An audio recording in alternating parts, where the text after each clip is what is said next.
Good evening, everyone. Much better.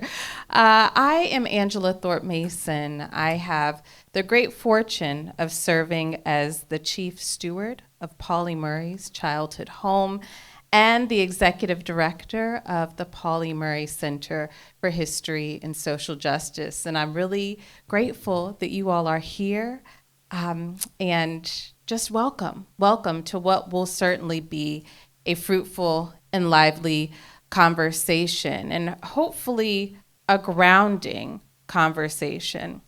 To provide a little bit more grounding, if we know Pauli, we know that Pauli was expansive. Pauli was expansive in a time that was remarkable. Pauli teaches us so much. Pauli teaches me new things daily, and Pauli also gifts us with reminders. And so I'm here to offer you a few of those reminders as our initial grounding. Pauli, too, lived in a time where it seemed like American democracy was at risk. Pauli, too, lived in a time where racial terror violence was an unfortunate fact of life. Pauli, too, lived in a time where queer people's right to exist was being compromised. Pauli, too, lived in a time where women's rights were being challenged. Pauli, too, lived in a time where technology and advancements in technology were creating environmental crises. Pauli, too, lived in a time where the landscapes of our communities were changing. Now we call this gentrification, then some people called it urban renewal. Pauli, too, lived at a time where it seemed like the political system was not meeting the needs of the American people. Pauli, too, lived in a time where the job market was tough, inflation was high. Pauli, too, lived at a time where there was an active genocide taking place overseas while America and other nations watched. I'm hoping today that we get to engage in a bit of a reframing around what we consider unprecedented times, because Pauli reminds us that these times are not unprecedented. Pauli, like so many of our Black ancestors, left us breadcrumbs and blueprints for how to move through, live through, love through, movement build through challenging times. And so I hope today's conversation, you are grounded in some of those nuggets around how do we meet the moment now and how do we live through now. Thank you, everyone. Robin.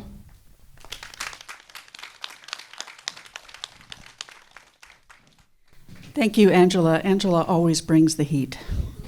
My name is Robin Kirk. I'm the co-director of the Duke Human Rights Center at the Franklin Humanities Institute, which is one of the co-sponsors of this event. And I'm also a board member of the Pauli Murray Center. I also want to take just a quick second to recognize the founding director of the Pauli Murray Center, Barbara Lau, who is here somewhere. There she is in the front row. I just wanted to say a quick welcome and also a deep thanks to Celeste Holzman, who is the library Humanities director who helped us secure this space and who also partly funded this event.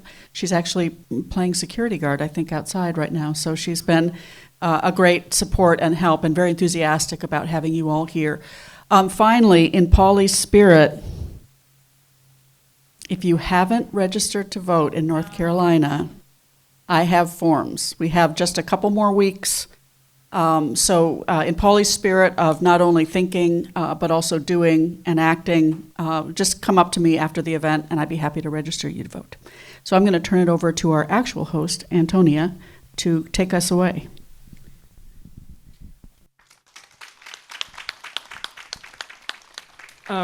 Thank you, Angela and Robin. I'm a board member of the Pauli Murray Center, and I feel so lucky.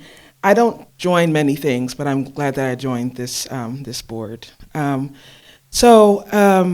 here today to talk about lessons from Pauli Murray's radical progressive legacy. And Angela did us a great favor to connect the times that Pauli Murray grew up in and today, because the theme of today's conversation is Pauli now. What does Pauli have to teach us right now? We have a distinguished panel of guests. So how I'd like to proceed is I'll introduce who our panel is, and then I will actually take a moment to ground us in a report on local politics to give us a sense of what we're up against and some of our victories as progressive people, and then we'll launch into our panel. But first, let's introduce our distinguished guests. To my,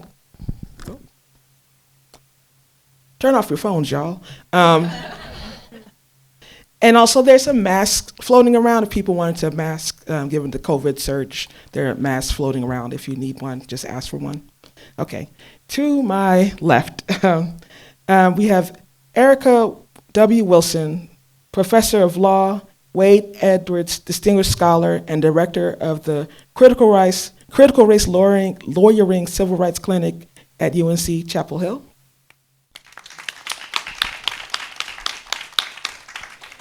We also have Serena Sebring, Executive Director of Blueprint North Carolina. And then we have Stormie Daie, member of our local social justice drag troupe, the House of Coxx. Okay, so we have a couple of touch points to think about the state of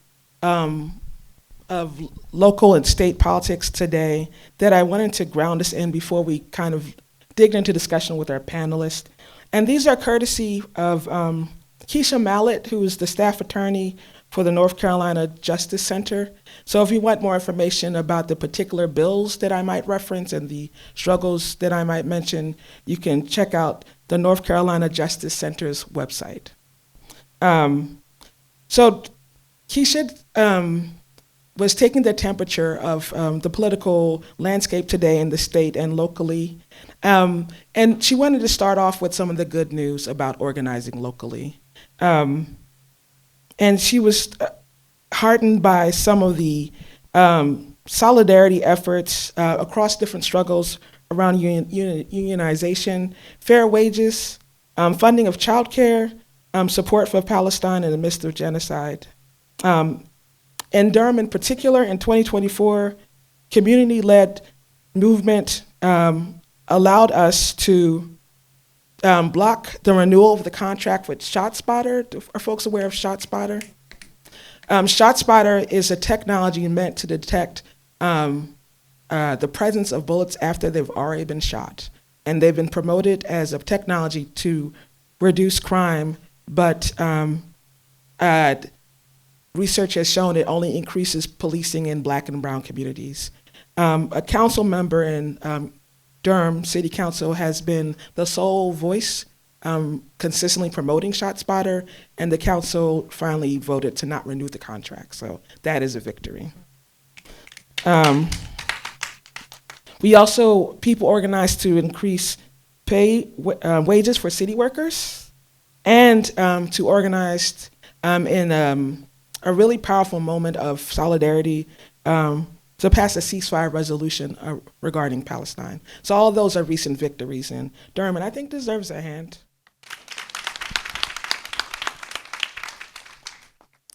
And then imagine mournful music here. The state legislature and the NC General Assembly, there's bad news there. So though the session ended in June, lawmakers have held sessions since that time, mostly to negotiate over the budget. But even though the legislature was officially not in session, they've made last-minute calendar updates, and they've amended bill language with little notice, so people aren't able to know that this is happening because they're not in session, so it's lack of transparency. Lawmakers have promoted hateful rhetoric and false narratives around a variety of issues impacting people, pushing for bills with an overtone of criminalizing youth, criminalizing protest, and criminalizing immigrants. So we'll touch on those points briefly. And also, we wanted to highlight the criminalization of queer and trans youth in the state. So there's an impact from the past legislative session in 2023 of trans and queer youth that has trickled down to local decision making, which has led to legislation that's discriminating against trans and queer youth in classrooms and in sports in different parts of the state. And that contributes to a broader movement attacking queer and trans youth that has been happening extra-legally, such as the Proud Boys protesting drag story times, performances, threats at drag performances, including ones that were experienced by members of the House of Coxx, and stuff about people participating in sports, trans people participating in sports. So I wanted to highlight that. In terms of criminalization of youth, House Bill 834 was a partial rollback of raise the ages laws, leading to more youth criminalized as adults.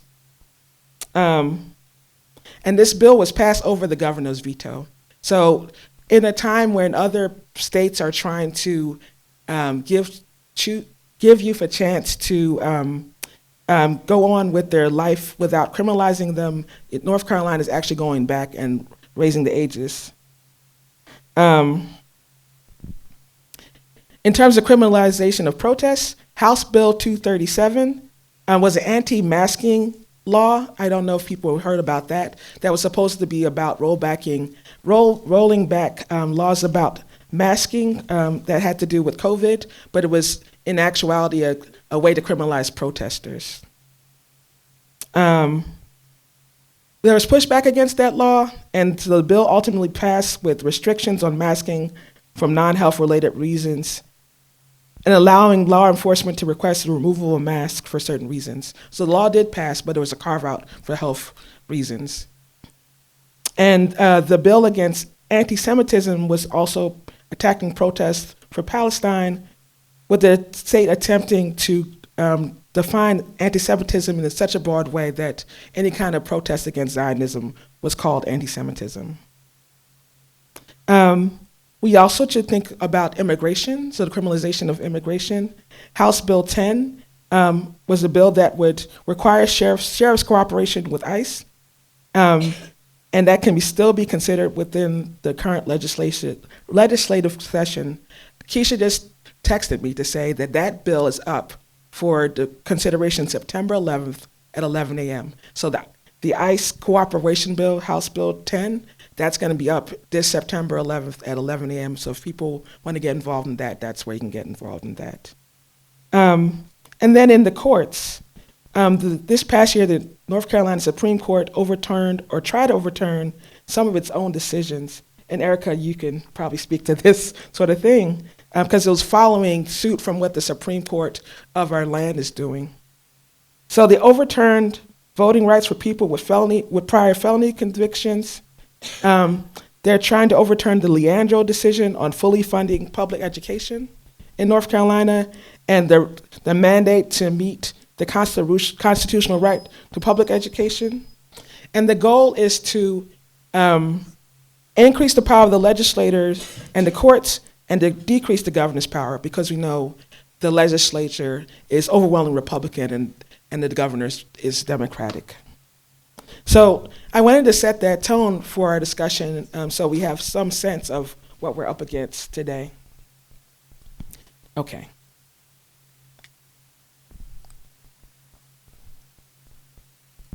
So I wanted to start with Erika's expertise. So Pauli Murray was involved in two major instances of social movement impact lawyering during their lifetime. So Pauli was involved in crafting the legal theory that the NAACP used for Brown versus Board of Education. So that was one area that Pauli had a significant role in. And then also Pauli helped Ruth Bader Ginsburg think of what the amicus brief should include for the landmark sex discrimination case, Reed versus Reed in 1971. So two pillars of progressive movement, civil rights legislation, and sex discrimination. Pauli Murray was essential for those two types of legislation. However, we've seen the limits of impact litigation most recently in the overturn of Roe versus Wade. So the kind of lawyering that Pauli was most known for may have reached its limits. Or what do you think the future is of impact legislation for advancing progressive struggles? Thank you so much. That's a really important question.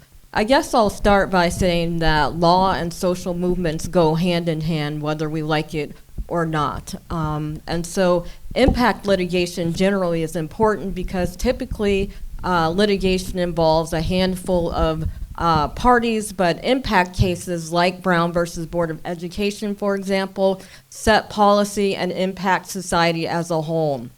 So I always like to tell my students about impact litigation that a lot of times in the beginning, the cause for which one is litigating may seem hopeless. And so Brown versus Board of Education and the very legal strategy that Pauli Murray pioneered was impossible at the time. At the time, the NAACP Legal Defense Fund formulated the strategy to attack segregation. A case called Plessy v. Ferguson was the law of the land, and precedent again and again fortified its holding that one can engage in racial segregation without violating the 14th Amendment to the Constitution.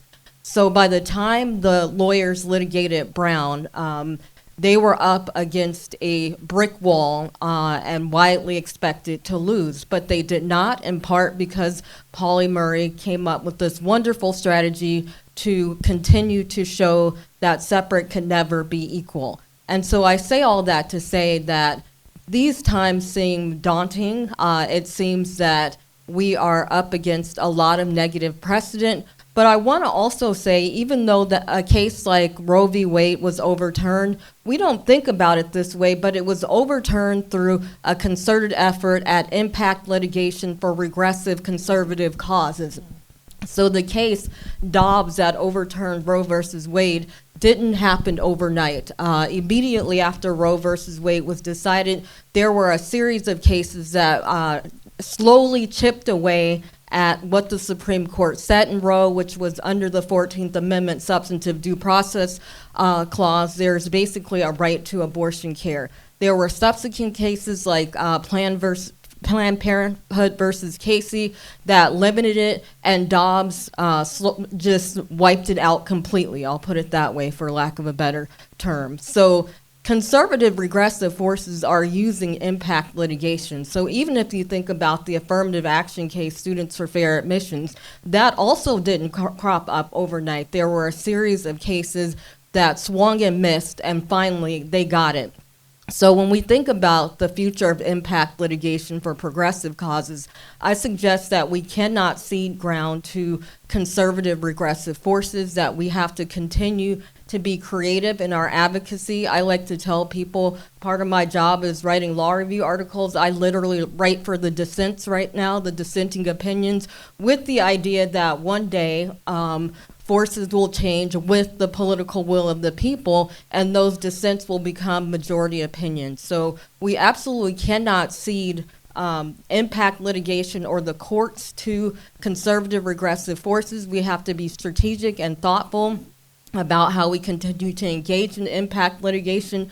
A lot of attention is paid to federal court impact litigation, but there are very important issues that can happen at the state court level as well. Obviously, the North Carolina Supreme Court is a little bit difficult right now, but again, it's not a reason to cede ground. We must continue to be thoughtful and strategic and continuing to use litigation as a tool. Now, I always tell people I would not suggest taking certain specific issues and trying to litigate them right now, but you have to slowly lay a groundwork, take case after case until you slowly chip away at the precedent, think very strategically about forum. I'd be filing in the Ninth Circuit. I would not be filing in the Fifth Circuit.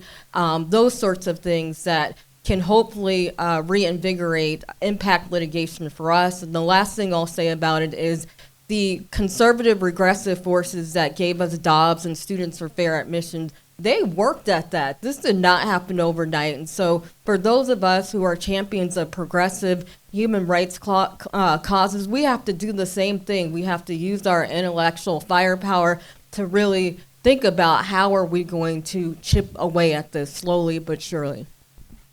Thank you so much.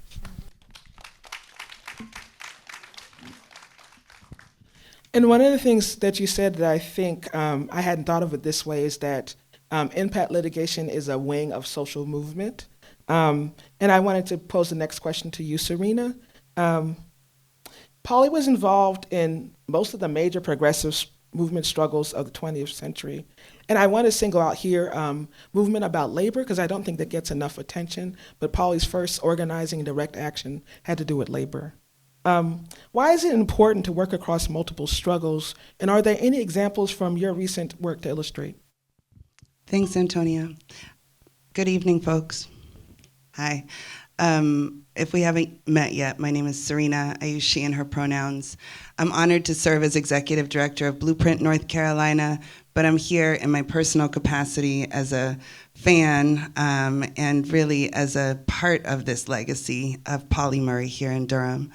I appreciate this question so much. As someone who has a bio that usually reads, Serena Sebring is a queer Black feminist, I know that that identity is literally possible because of Pauli Murray.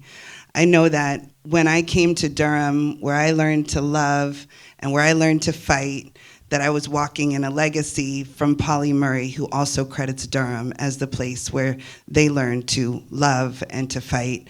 And that fight that Pauli Murray left to us is a multifaceted one. And that's a thread that Black feminists would take up in such important ways for all that has happened since.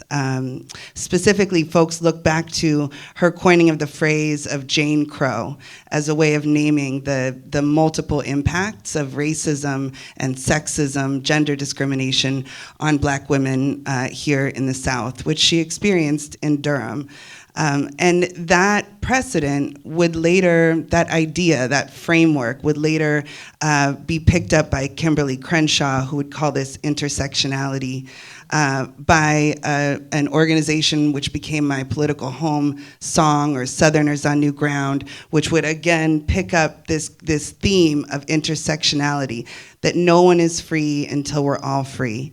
Black feminists, Black organizers, Black leaders have thought about our lives as Pauli Murray informed us to do, as multifaceted, as no single issue defining what we deserve, what our connections to each other should and can look like. So I think this multiple fights, these multiple fronts are so important, but I also want to name her multiple strategies here.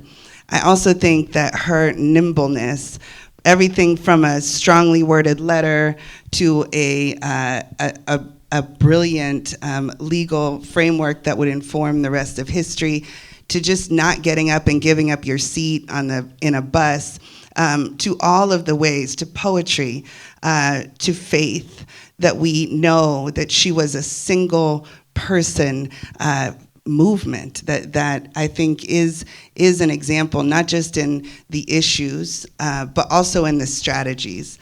Pauli Murray taught us to do what was necessary to get free, and I'm very grateful to be here tonight.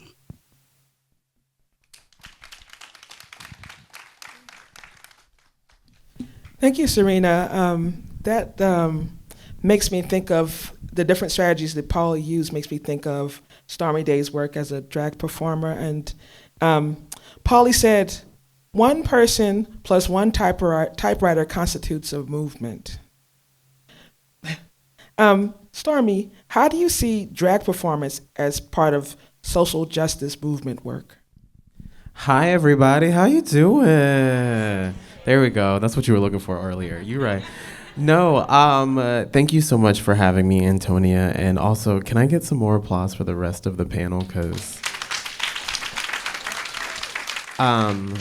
it is not lost on me as an entertainer and performer first that inspiring people is so important, often because, well, I would say mostly because people create community and community creates the spaces we want to be in. And I say that vaguely and openly because that is how drag often operates. It fills a room like air and finds what it needs to be to express itself to get to the point of what is not being said. As a drag performer, I come from a line of social justice movements just within the art of drag. In fact, even though drag is applicable to many art forms and many cultural groups, not just queer people like myself and Pauli, but in the queer community, drag often takes this role of leadership and advocacy, space building, because of the fact that so much of my community is often shy or hidden. Even as an LGBTQ reader, I'm a LGBTQ reader. Even as a drag reader, one of the most important reasons why I'm getting to connect with a younger generation is so important because that is where we start. Communities are built on children. Healthy communities uplift kids and inspire children to create, to continue uplifting the rest of us as community, to feed back to each other, an ecosystem, if you will. And so unfortunately, because we often shame people like myself, or because people like myself, and myself is many things, not unlike, if we're gonna keep relating me and Pauli, I might as well keep on doing it myself.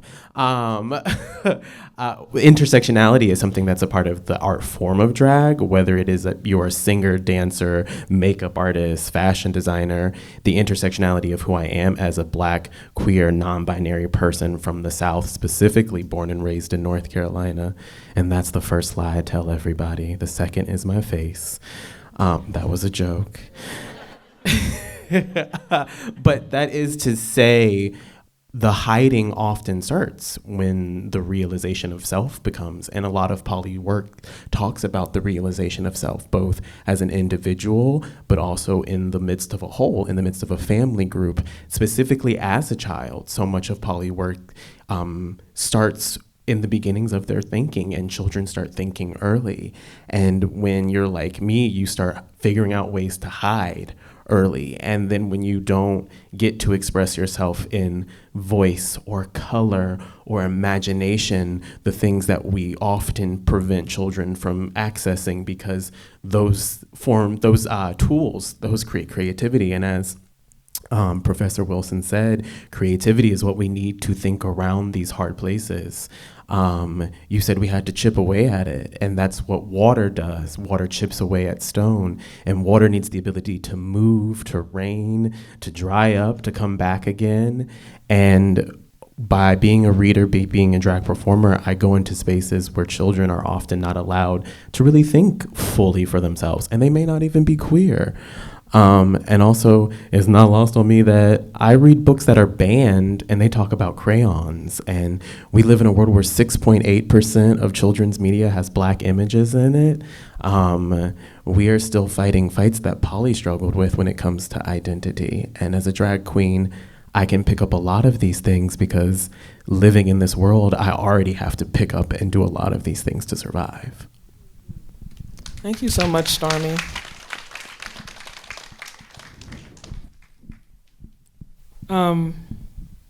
Well, I just want to keep just talking naturally, but I do have a couple more questions, then we can open up to the audience.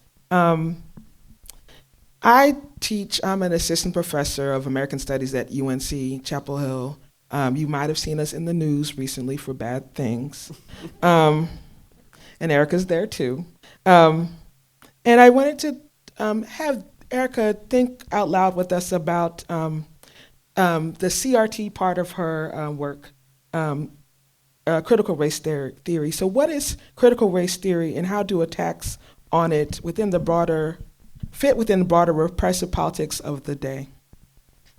Yeah, so it's really important to understand the debate about critical race theory is at essence a debate about how we will think and talk about race and racial inequality. So the genesis of critical race theory was in the 1980s in legal academia. And so the 1980s is an important time frame because this was maybe the heart of the post-civil rights era. By the post-civil rights era, I mean we have the 1964 Civil Rights Act, we have Brown versus Board of Education, which have ostensibly transformed the way that we live. We are now allegedly desegregated, and the law does not allow us to segregate people by race. The law does not allow us to discriminate in hiring, et cetera, by race. So despite the law doing these things, rapid and unimaginable racial disparities still existed. And so scholars, when trying to figure out why these racial disparities existed, often would frame the problem wrong. They would frame racism as a matter of individual animus, as a matter of, I don't like you or I hate you because you are X. And so legal scholars like Kimberly Crenshaw, for example, suggested that, and Derek Bell, most importantly, suggested that this was the wrong framework. And I always tell my students, when you frame the problem wrong, you get the solution wrong. Because those people in the 80s were framing it as individual acts of animus, they thought if we outlaw individual acts of animus, that will take care of it. And when it didn't, then the narrative became, well, this is happening to the Black community because of cultural pathology, the Daniel Moynihan report, and other things that suggested that the reason racial disparities persisted specifically for Black people is because we were biologically inferior or we have cultural pathologies. And so critical race theory is a critical intervention because it says we need to think about race and racism differently. It says that we need to look at racism as a constitutive with power and the law, that the law constructed race and the law constructs the racial relations and disparities that currently exist. So the definition, that working definition I always give my students when we talk about how CRT would define racism, it is the normalization and legitimization of an array of dynamics that favor whites and produce cumulative disadvantages for non-whites. And so one of the key critical race theory tenets that's probably the most controversial is that when you define racism in that way, then the truth is that racism is not aberrant, it is ordinary, and it's baked into all of our systems and institutions. So I'll give you an example. So when we think about university admissions, for example, we suggest, or the framing, the non-CRT framing, is that race-conscious affirmative action programs are discrimination because they give preferential treatment to non-white, particularly Black students. The CRT lens on that would suggest that race-conscious affirmative action programs are actually a conservative remedial tool to address the baked-in advantages for whites that are baked into the admission system. So, for example, many schools use legacy admits, and they give a huge boost for that. Well, if you have a school like UNC that denied Pauli Murray admission, my mother and father couldn't have gotten into UNC because they didn't admit Black people at that time. Then I don't qualify for legacy admits. So the majority of people qualifying or getting the legacy preference are white, usually affluent, but people don't see that as unnatural or unfair. They see it as meritocratic, whereas they see affirmative action as unfair, a racial preference advantage. So CRT asks us to reinterrogate that lens and to understand the ways in which racism, as I defined it, is baked into our institutions, and to think about policy solutions that address that, like race-conscious affirmative action programs. So I'll just end my very long-winded answer by saying the important intervention of critical race theory is to push us to look at things through different lenses that give us a more holistic and systemic view of what has actually happened, why race and racial inequality persist. And the reason that it's under such attack is because the status quo benefits from us not looking at systems and instead continuing to pathologize individuals and not attack the real racial power that creates the racial disparities that exist. Thank you so much, Erika. We needed all of what you just said. We didn't need any editing of that, so thank you so much for that. I wanted to put CRT in the context of the broader conservative attack in the United States because it's misunderstood as having to do as something in isolation, but we need to connect these different struggles. And that made me think of Serena's work and what are there struggles that are under, doesn't get enough attention in progressive movements. So CRT might seem like something that's separate from progressive social movements, but it's actually involved. Are there stories that are underreported that we should be thinking about? I think I would not say that there's underreporting, but maybe not an acceptance of the reality of political violence as it existed within Pauli Murray's context and also as it shapes American democracy today. I think sometimes we, as you were speaking, think of these as individual acts. Think of the Proud Boys showing up at Drag Story Hour as individual hatred or as mean-spiritedness, and they are mean. But they are what they are doing is actually structural. That this is a political strategy, and when we talk about it as hatred or we talk about it as compelled by strong feelings, I think we miss a lesson that actually Pauli Murray's writing could be an informant about. And I was glad that we started with. I think it was you, Antonia, who said, we are not in unprecedented times. And I really think Pauli Murray's work is the precedent there. That as Pauli Murray was naming political violence as inconsistent with democracy, that is a point that we should look back to. So as in our work to build anti-racist and inclusive democracy, which is still a project unfinished, we understand that we must also pay attention not just to candidates, not just to the process of ballot counting, although these are very important, but also to what is the context in which people are able to participate or not participate in democracy. And I think that is not discussed often enough. I think oftentimes when we talk about protecting democracy, there is an inherent belief that it is a thing that exists. And Pauli Murray would say it is a practice, it is an unfulfilled promise. And I think as we live into that reality, we come to look at this work of democracy differently in really important ways right now. So we have to understand, how does the continuing legacy of the enslavement of Black people here in the South continue to shape the democracy that we have? So when we go to the ballot box and we are choosing between one or two or three candidates, what we're actually choosing is to participate in a system that has, for generations, for all generations that we've known, required a level of bravery and courage from some of us to participate in. And I think that courage and that insistence that actually democracy and the practice of it should be ours, should also belong to queers, should also belong to Black people, should also belong to Black women in the South, is not talked about enough. It is taken for granted, and I think Pauli Murray's legacy asks us not to do that. Thank you so much.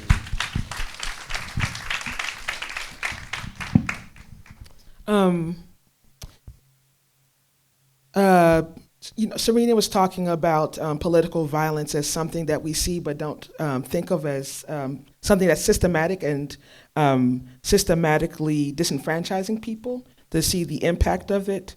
I want to switch our conversation a little bit to talk about conflict within community, to think about what solidarity looks like when there's tension within community. Stormie, you were disinvited by the state to attend the African American cultural celebration in 2023. So that was happening in Raleigh in 2023, and the state under a Democratic governor disinvited Stormie for participating because Stormie's a drag performer. But Naledi Nyazo, who was the former co-owner of Rofua Books and an event organizer for that event, held a separate event at North Star Church of the Arts to invite Stormie to talk with the other panelists because he saw that as something that could not stand. Similarly, Howard Law School, which Pauli Murray attended, marginalized Pauli when they were a student there because they were assigned female at birth. So Howard Law was overwhelmingly male, and Pauli talks about Song in a Weary Throat, how hard it was to break through in their 3 years of law school at a black school, but because she was a woman assigned female at birth, she couldn't get a fair shake there. Why is it important to address conflict within marginalized communities? I mean, addressing conflict is important because it tears communities apart. And a lot of these laws, not a lot, all of these laws that they have enacted were common, as you said, common laws where they have put racism into our community structures, create the mythos they want about us. They want to say I'm dangerous to be around children, so they create laws that make people fear me being around children. And so then I end up being in places that children don't exist because of fears that they may remove funding, or they will remove funding, and they will threaten people's jobs if they work with me or support me. And it has been a common practice. The 3 article of clothing rule is the rule that a woman had to wear 3 articles of feminine presenting clothing. If not, she could be arrested. And it was that law that enacted the Stonewall riots and created the animosity against people who just wanted to show up and go listen to music. So I know Antonia, I'm supposed to be talking to y'all. How y'all doing? So it's the reality that when we remove CRT from schools, when we don't uplift or represent children of a different life experience, families of a different life experience, then we begin to create and uplift what they want people to know about us when they attack a performance or a show, or simply by preventing queer people from finding jobs. I just presented for the first time at the National Museum a ball. Ball comes from house culture. House culture was developed by Black and brown trans people to find families after being forced out, usually at a young age, because conflict doesn't start later on in life. Conflict usually follows you, and because we create laws that affect family structures or prevent people like myself connecting with younger generations of people, something that Harvey Milk fought against, it ain't nothing new. So if we do not deal with conflict, it proceeds and it breeds and it infects. That is why we have to not take it as random acts, but that this is a branch. These are continuous sources and working together to snuff us out, remove us, or control us where we are. Thank you so much, Stormie. I just had one more question for the panelists, and then we'll open it up for question and answers. And that's simply, what can Pauli's legacy teach us now? What are some takeaways that you want to, share with the audience? I would say hope and resiliency. It feels like a time to give up and to think things are insurmountable, but they never are. There is nothing new under the sun. In terms of law and litigation are only one tool in the toolbox to be expansive, as Pauli Murray was, in fighting all fronts, on all fronts. Don't give up and keep pushing.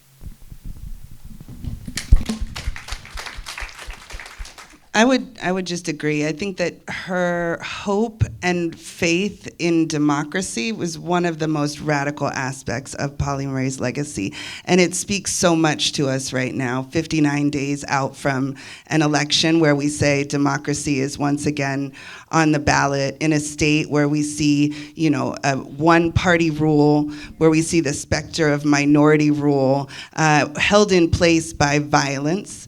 And what is at stake may seem insurmountable.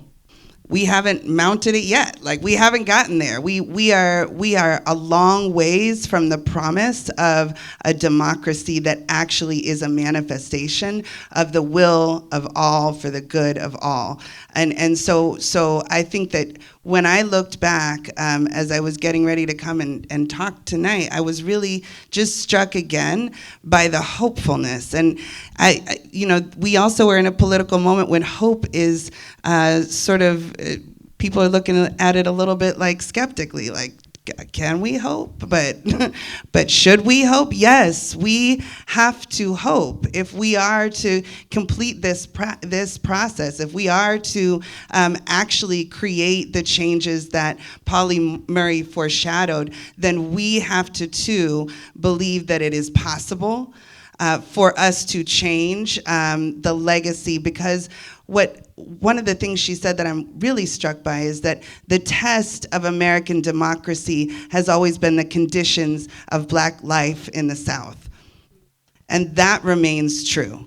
So until we pass that test, we have work to do, which means we have to hope, which means we have to have faith. And I think many of us will be looking back at Pauli Murray and others who have challenged us again and again. Thinking about James Baldwin and others who inspire us, who inspire me personally to keep coming back again, because the work is not done, and because we move in a proud legacy that is the only path towards freedom.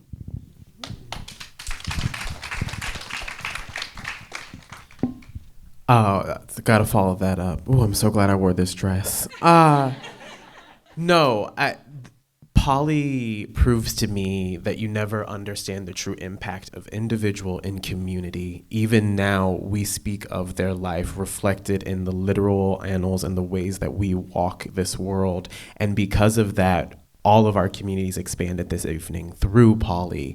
And what it means to me is that the impact that I hope I have, even if it is not now, that we have to keep on going, and it will be someone else's turn to pick that going up. And so if we can all be impactful, or if we all witness impact and we actually speak to it, move to it, our communities will be better for it. And never underestimate self.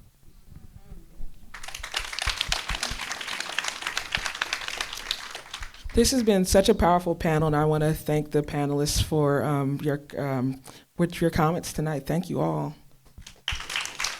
If I can weigh in on Pauli's legacy for us now, I want to lift up the name of Stephen Thrasher, who is a journalist and scholar, who's a professor, a distinguished professor at Northwestern University of journalism, who has been disallowed to teach at Northwestern because of his solidarity with struggles in Palestine and protecting students who are protesting against the genocide against Palestinians. And Stephen is afraid to come back to the country because the sense of repression he felt at Northwestern University because of the stances he took. Stephen Thrasher is a Black gay man.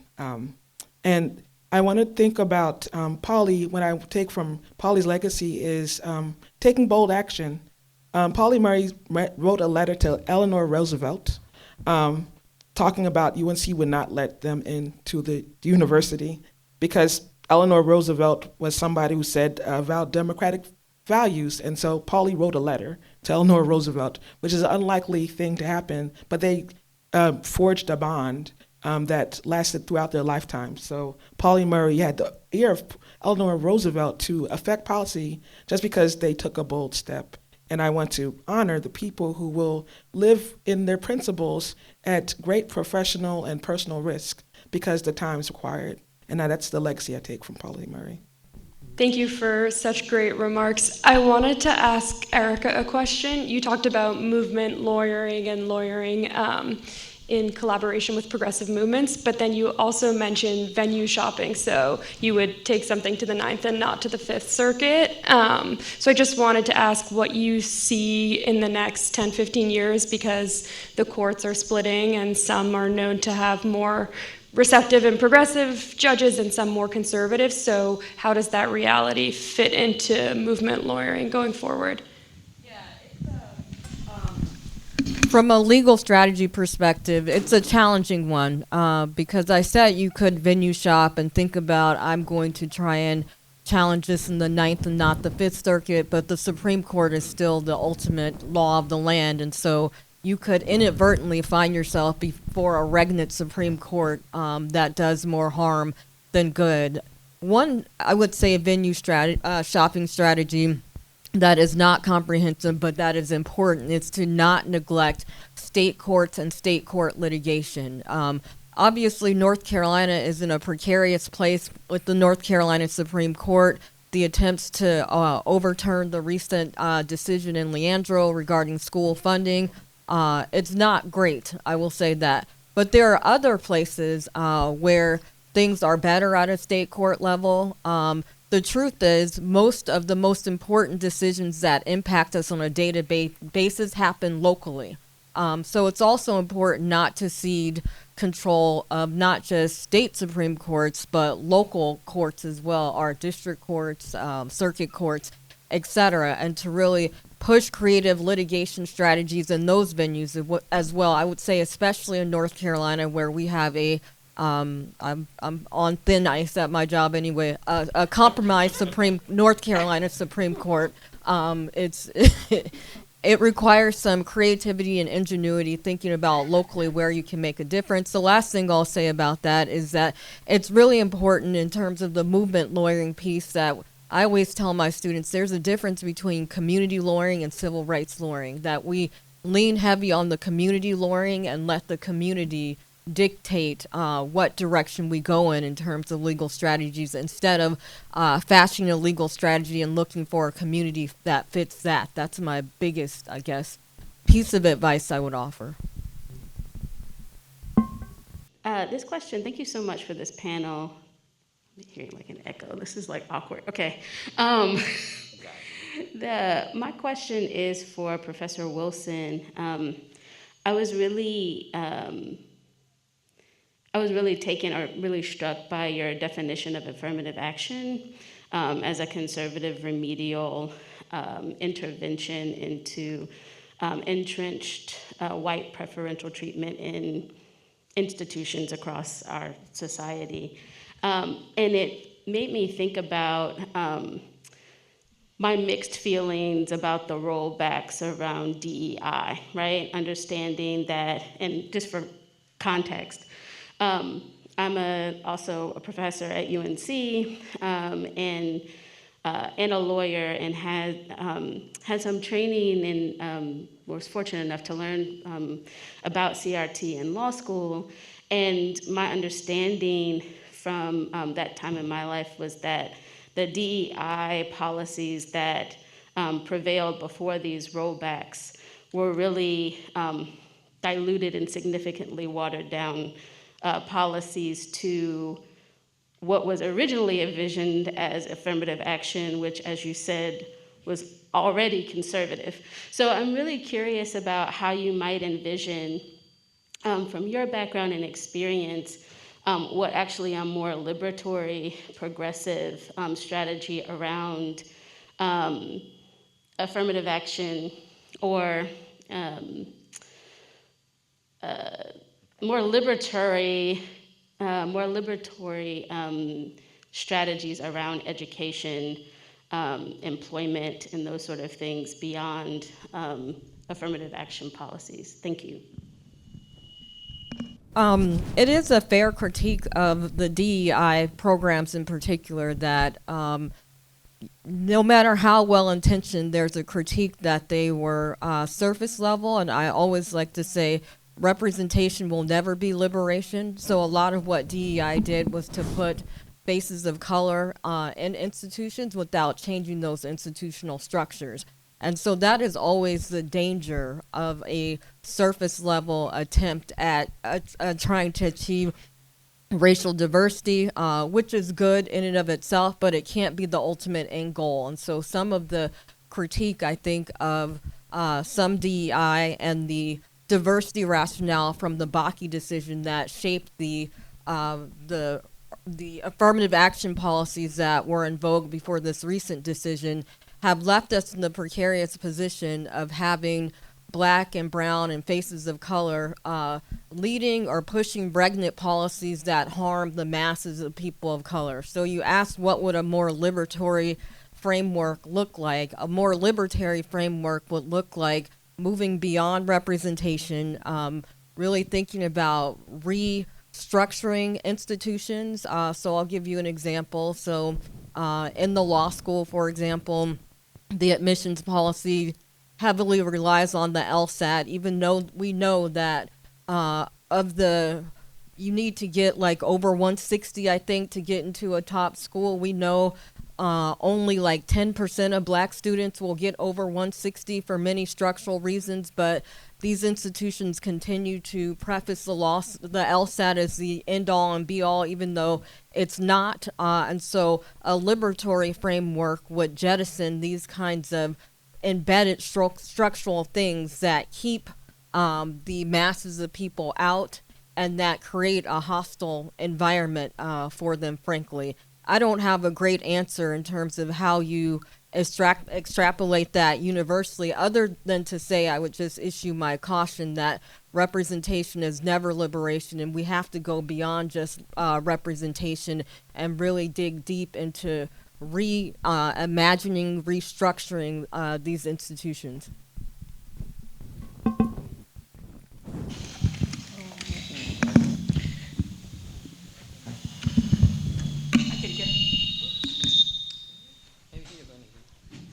I'm going to take this question, if it's okay. I wanted to return to the question that you had posed, Antonia, to Stormie, but opening it up to anyone on the panel that might respond, particularly around how we deal with conflict within marginalized communities.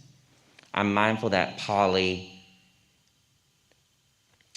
has a particular quote that I continue to come back to and sit with because it challenges me, where they say to draw a larger circle that includes the very people that exclude us. I'm paraphrasing, but that speaks to some of the conflict that Stormie was describing. I also am sitting with, I've been reading Loving Corrections by Adrienne Maree Brown, and some of that energy feels similar in the sense of trying to resist some of the easy infighting that happens within marginalized groups that are already trying to figure out how do we organize, how do we resist and subvert actual enemies that we have while dealing with the conflict where we make each other our opponents. And I know I've seen that in my own life where that takes place. And so I'm just curious to return to that question and try to go a little deeper to take seriously, right, like the conflict that can happen within our families, between queer people, and what Pauli might be helping you work through, what strategies or lessons learned, maybe you didn't get it right once or twice, being a human being, right? We're not perfect. And I'm just curious to just go a little deeper in that, because I think we need that as we're figuring out how to hold one another in the midst of great conflict that exists both within our communities and further out where we know we have enemies that are deeply committed to our downfall. I hope that makes sense. Thank you. Jesse, when You were asking that question. What came to mind for me was the conflict about Pauli Murray's use of the term Negro and the growth of Black studies, and the question about self-determination and self-identification that came up within that. Like, I think about this moment when, even in this election, like there is a question: what is radical? What is a truly radical position? That's the title of this panel. What is the radical progressive legacy? And I think in a movement moment where people have very different answers to that question, around Palestine, around the question of participation in this democratic practice right now, I think that we have a lot to learn. And I think what I saw was, once again, well, two things. Pauli Murray's clarity about structure as the measure of where we share an oppressed status, right? So yes, names are important, and we should name ourselves. But what we have to understand is that our struggle is structural, that it requires organizing, and that it might require a shift, that we might have to get up and switch positions on this team. But we're gonna be on the same team until we're done fighting this fight. And we don't see that in this legacy. We see Pauli Murray's grace growing, and her expansiveness around identity and who is in that circle, also as a real model here. And I think maybe just kindness also. I think, when I think about what is the legacy, and I come back again to hope, that at the center of that is a fundamental belief in our interconnectedness as human beings, and that I understand Pauli Murray's work to be calling very specific attention to certain experiences within that, and also to the wholeness that is required for true transformation. And of course we get it wrong sometimes. We have to come back. We have to come back and try again. And we have to have conversations with people who have disagreements, even over very fundamental parts of how we define ourselves.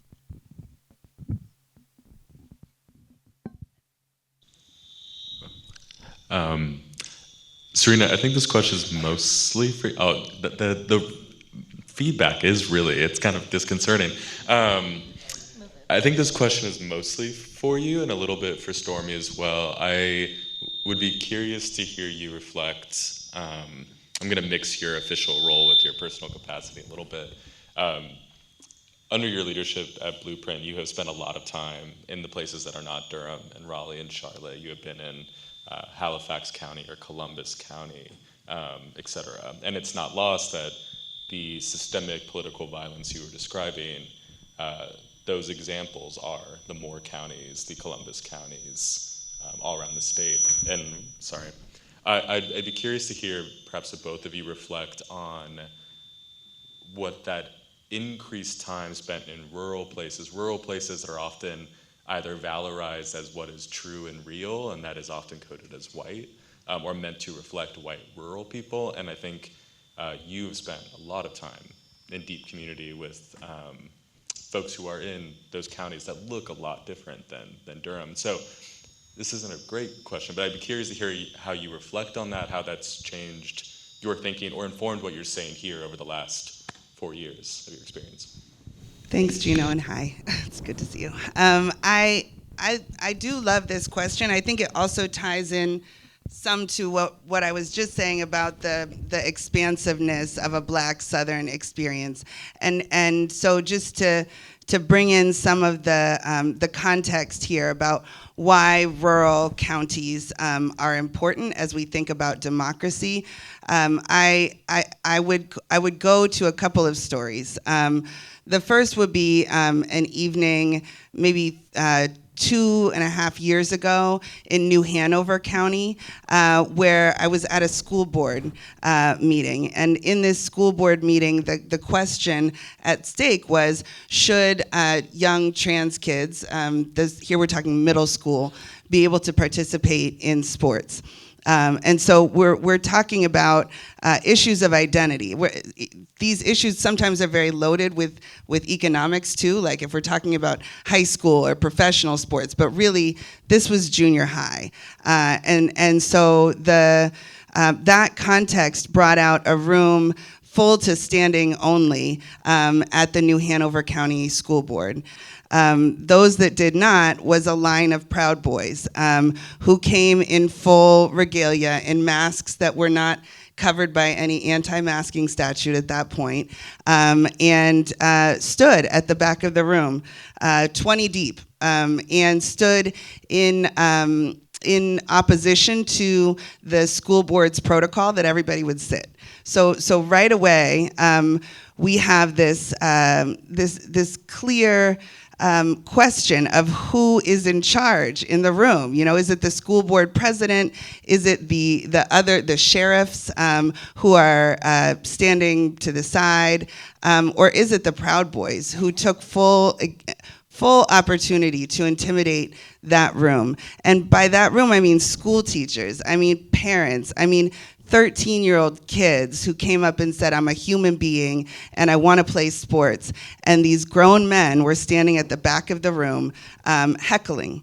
This happens at school board meetings across North Carolina all the time. And so this question of what happens here in Durham impact I think we didn't see that in Durham. We've seen this happen in a lot of locations. New Hanover County is important when we think about democracy in North Carolina.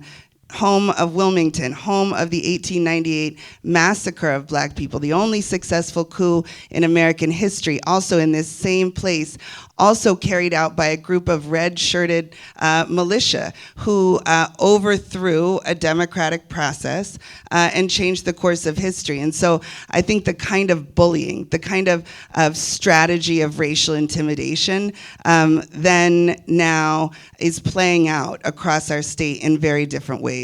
We see in Moore County, just a year and a half ago now, where there was a power station that was taken out by white supremacists, likely, though no official charges, no suspects, nothing has been brought. But we all know who did it because they said on Facebook that they did it. And so they took out a power station, which resulted in the loss of power to 55,000 households in Moore County. Not people, households for 5 days in the middle of December. And what that means in a rural location is if your power is out, your water is probably out because you probably have a well that runs on electricity. If your power is out, your food goes bad in your fridge after about 2 of those 5 days. The street lights are out. There's no one directing traffic. There was a line of cars trying to exit on I-40 that backed up traffic for hours. The kind of crisis that resulted in a death since ruled a homicide because one of the residents could not run her medical equipment and resulting in death. This life and death is at stake, not far from here. Moore County is about 2 hours away. And when I tell this story in Durham, oftentimes folks have never heard of it. They did not hear. There was a massive domestic terrorism attack 2 hours from here that went on for days with clear, likely suspects and no accountability since. And it's 2 years later now. So this kind of impunity from the Proud Boys to those who would take out power for 55,000 households of our neighbors is what's at stake for democracy. And it has always been the testing ground. We talk about Eastern North Carolina as the black belt of our state. Yes, where most black rural people live, also black for the soil, the agricultural basis of our economy in this state. And yet, because because we focus on Raleigh-Durham, we focus on Charlotte, we are effectively living in 2 different North Carolinas right now. And so as we think about democracy and expanding the circle, it has to include those of us who just simply don't live in our county. Thanks, Gino. Thank you for that question. I just wanted to close the circle about the Moore County attack. It had to do with preventing Naomi Dick's member of the House of Coxx drag troupe performing. So the Moore County power station was taken out to prevent a drag show in Moore County, and it took away power for 5 days. For those of us who have not been to Story Hour, and including myself, I can't help but spy that you have some books in your satchel, and I thought maybe I would love to hear if there's some strong narratives or stories of these books that you love to read that you might be willing to share a little bit about them for us. I did bring books with me, not because I was going to read and take up time on this panel, but to point out that a lot of my job as a Drag Story Hour reader is uplifting stories and narratives that people don't want being told. And as we just talked about the ways in which the systems are set up against for people to succeed, to be accepted, to have their stories told, it was something that just wasn't being done before drag story reading started in the mid-2000s. I mean, people were reading stories to children. That's not what I'm saying. But specifically focusing on stories of diversity, stories about queer children. These are 2 books that I'm slated to read soon for adults, actually, at a corporate event. But that is to promote the ideals, I know, of Story Hour. Because anyone can enjoy a story, but both of these books are banned. They, she, he, easy as ABC, as well as A Costume for Charlie. Simple, as I said, I have read books on behalf of Amnesty International that are children's books to interpret or to communicate the international human rights codes to children. I have read books speaking to narratives of injustice, as well as hard conversations like gun violence. And I've also been fortunate enough to be brought into spaces that have never either experienced drag or experiencing specifically Southern narratives, where I have been able to present the reality of Juneteenth, not just the stories of celebration, but also the history of how and why this day is so important to people in this country. And so it's not lost on me that a lot of this starts at a very impressionable age when we're talking about adult men harassing children for the right to play sports, or harassing children for the want to read a book about a crayon that was labeled red when it was blue. It is because they know that they are instilling fear to prevent us from living, existing as a healthy individual, but also as community members. And so, again, going back to what Pauli Murray teaches me, is that so much of this work of social justice starts at a young age. My look tonight was inspired by members of the Little Rock Nine. It's not lost on me that education, we prevent children from having access. And by preventing children from having access, we prevent families, and then we prevent communities. And it begins at childhood, unfortunately, because there is a war against our children. We live in a reality that there are places that still don't have clean drinking water, that still don't have access to food. And by providing stories and conversations, I also connect like minds. As you said earlier, how do we work against conflict is by drawing bigger circles. Story Hour allows me to connect with people I usually don't get to connect with because I myself don't have a child. That does not mean I don't think it's important to teach a child how to read or share a story with them, because I do know it's very important as an educator and as someone who was a child myself. And I think about what if I had access to not just these stories, but stories that reflected the realities of my family or the histories of the people that I grew up with that told me about Stagville, North Carolina, or Pauli Murray at a young age. These are important stories, and then when we think that they should only be held in realms amongst adults, we miss out on instilling part of our community.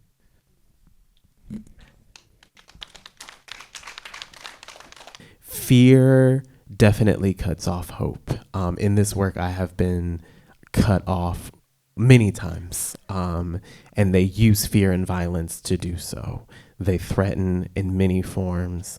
And speaking to narratives that I read in books, oftentimes I read books from the point of view of parents who've written about their children who are experiencing fear of self for the first time. And as someone who does not have a child, I have a little brother. Come on. For all of those who have children, God bless you.